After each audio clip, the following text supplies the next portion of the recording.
pessoal, bom dia. Eu sou Larissa Antunes Damasceno, nutricionista, e eu sigo uma linha da nutrição comportamental, em que a gente aborda não só essa elaboração do cardápio e essa parte toda técnica, né, da nutrição, de equilibrar carboidrato, proteína, gordura numa refeição, mas além disso, a gente tenta contemplar todos os outros pilares que envolvem nessa sustentação de uma alimentação saudável e equilibrada, né? Que são os aspectos sociais, os aspectos emocionais envolvidos nesse processo. Então, para que a gente consiga contemplar essa nutrição mais completa, mais ampla, mais abrangente, muitas vezes a gente acaba não fazendo a nutrição ser uma coisa tão restrita, né, ao cálculo nutricional. Até porque os cálculos, eles são muito teóricos, né? Muitas vezes eles não contemplam as necessidades reais dos pacientes por causa dessa necessidade, dessa individualidade biológica, né? Que faz com que cada pessoa tenha uma necessidade específica, dependendo até da sua fisiologia e do seu estilo de vida, né? Então, quando a gente parte para essa área da nutrição comportamental, a gente tenta envolver tudo isso que envolve a alimentação em equilíbrio. E daí muitas vezes a gente vai focar mais no aspecto emocional. Quando aparece alguma alteração fisiológica, a gente vai focar um pouco mais na parte fisiológica para equilibrar, né, alguma coisa que esteja ali desequilibrada. Então é uma nutrição muito mais ampla, muito mais abrangente. E muitas vezes eu vejo as pessoas julgando, né, essa nutrição comportamental, e quando a gente tem esse foco no comportamento alimentar, eu vejo as pessoas julgando como se a gente fizesse apologia à obesidade, como se a gente fosse contra o processo de perda de peso. E em hipótese alguma, isso é real. A gente não é contra esse processo de perda de peso, na verdade a gente continua sendo a favor da pessoa ser saudável. A única diferença nesse processo é que a gente não tem a perda de peso como um objetivo único no nosso acompanhamento. E até porque a gente entende que o peso, a composição do peso, ele tem muito da interferência do meio, mas ele tem muito da genética também envolvida, né? Então, até a estrutura física e tudo mais, que são coisas que a gente também tem que entender, né? Que fazem parte desse processo também.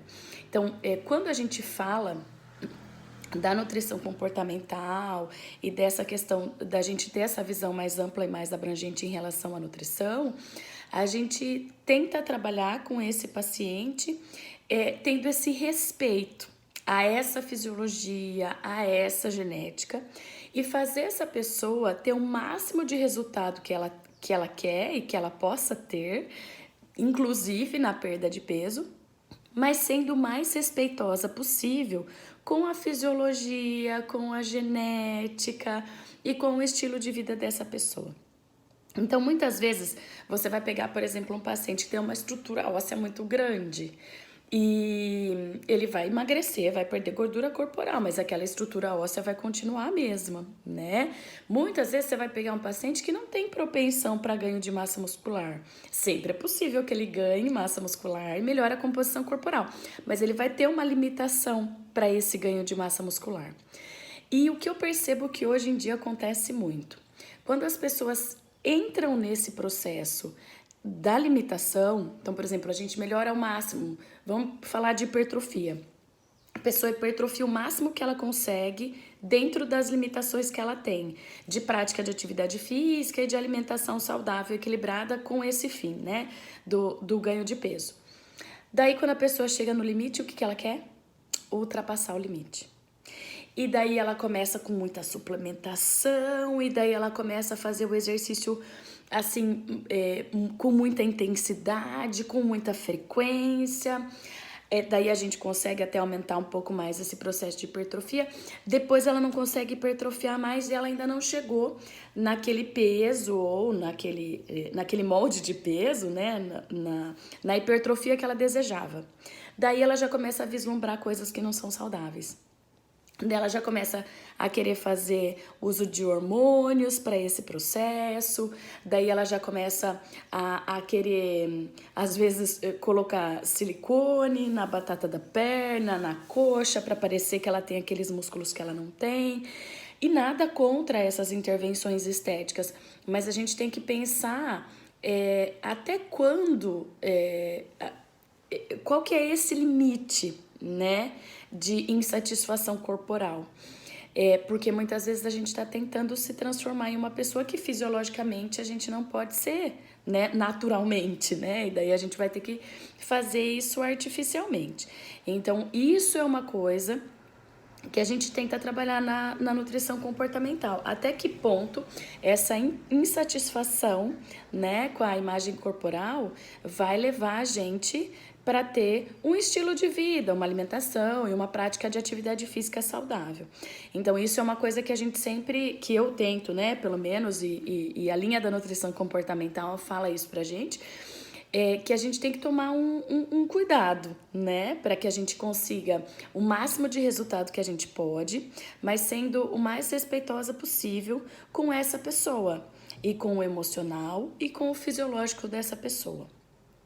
E muitas vezes no processo da perda de peso, a gente também tem que fazer isso.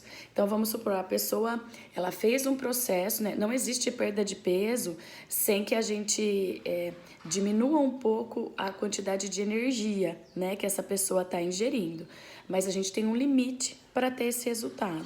Quando a gente começa a colocar uma restrição a mais do que esse limite que a pessoa tem, o que acaba acontecendo é que a gente começa a colocar essa pessoa mais suscetível para que ela tenha desequilíbrios, deficiências nutricionais. Então daí a gente também já sai do limiar da saúde e já começa a entrar no limiar da doença. Então isso é outra coisa que a gente tem que tomar cuidado também. Tá bom? Espero que tenha feito sentido aí para vocês essa explicaçãozinha um pouco breve, mas sobre a nutrição comportamental. Até mais, tchau, tchau.